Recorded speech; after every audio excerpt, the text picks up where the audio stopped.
দক্ষিণ লেবাননের একটি শহরে একজন হিজবুল্লাহ যোদ্ধা হত্যার প্রতিক্রিয়া হিসেবে ফিলিস্তিনের দক্ষিণে দুটি ইসরায়েলি সামরিক ইউনিটের সদর দফতরে হামলা চালানো হয়েছে। মঙ্গলবার এক বিবৃতিতে এই তথ্য নিশ্চিত করেছে হিজবুল্লাহ। বিবৃতিতে বলা হয়, হিজবুল্লাহর যোদ্ধারা ডাইভার্শনারি এবং আত্মঘাতী ড্রোন ব্যবহার করে একটি সম্মিলিত বিমান হামলা চালিয়েছে, যেটি অধিকৃত আক্কার উত্তরে শ্রাগা ব্যারাকের গোলানি ব্রিগেড এবং ইগোজ ইউনিট 621-এর সদর দপ্তরে আঘাত করেছে। রয়টার্স জানিয়েছে, ৭ অক্টোবর গাজায় ইসরায়েলের আগ্রাসন শুরুর পর থেকে ফিলিস্তিনি ভূখণ্ডে এটি হিজবুল্লাহর সবচেয়ে বড় আক্রমণ। লেবানিজ রেজিস্ট্যান্স গ্রুপটি জানিয়েছে, এই অপারেশনটি ছিল ইসরায়েলি আগ্রাসন ও তাদের যোদ্ধাকে হত্যার প্রতিশোধ। অপারেশন শুরুর আগে হিজবুল্লাহ তার যোদ্ধা হুসেইন আলী আজকৌল হাদির জন্য শোক প্রকাশ করে। সে দক্ষিণ লেবাননের আদলৌন শহরের বাসিন্দা ছিল। এর আগে হিজবুল্লাহ দক্ষিণ লেবাননের সারাফান্দ শহরের বাসিন্দা মোহাম্মদ খলিল আত্তিয়ারের মৃত্যুর খবর নিশ্চিত করে।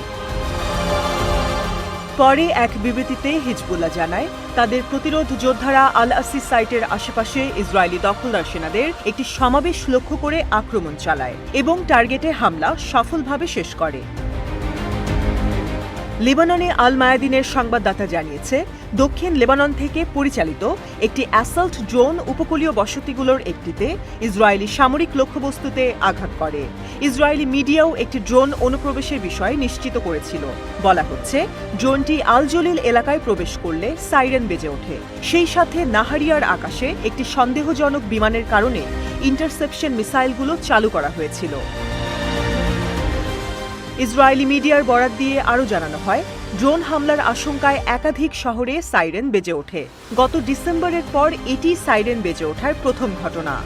ইসরায়েলি সেনাবাহিনী রেডিও নিশ্চিত করেছে, লেবানন থেকে নাহারিয়ার দিকে ৩টি ড্রোন হামলা চালানো হয়েছে।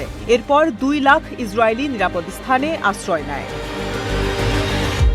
বলে রাখা ভালো, ১৭ এপ্রিল হিজবুল্লাহর ছোড়া ক্ষেপণাস্ত্র এবং আক্রমণকারী ড্রোনগুলো ফিলিস্তিনের উত্তরাঞ্চলের আরব আল আরামশা শহরে একটি নতুন ইসরায়েলি কমান্ডের সদর দফতরে হামলা করেছিল।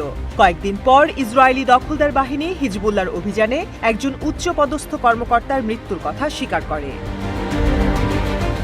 এদিকে ইসরায়েলি সংবাদপত্র ইসরায়েলি হায়ম জানিয়েছে, ইসরায়েলি দখলদার বাহিনী হিজবুল্লাহর ড্রোন হামলা মোকাবেলা করতে হিমশিম খাচ্ছে।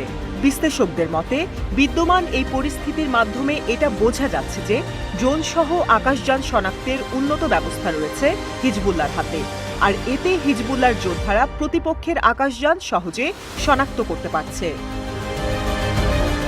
ফিলিস্তিনি প্রতিরোধ আন্দোলন বিষয়ে বিশেষজ্ঞ হানি আল দালি মনে করে, হিজবুল্লাহর এমন অগ্রগতি ইসরায়েলকে বেশ চাপে ফেলেছে। অন্যদিকে এসব বিষয়ে হিজবুল্লাহ ও গোষ্ঠীটির সমর্থকদের মনোবল বাড়িয়েছে। আকাশপথে ইসরায়েল নিজেদের যতটা শক্তিশালী মনে করে, হিজবুল্লাহর এই সামরিক সক্ষমতা বৃদ্ধির কারণে তা কিছুটা হলেও বাধার মুখে পড়েছে। এতে হিজবুল্লাহর নেতা ও যোদ্ধাদের সম্পর্কে তথ্য সংগ্রহ ইসরায়েলের জন্য কঠিন হয়ে দাঁড়িয়েছে।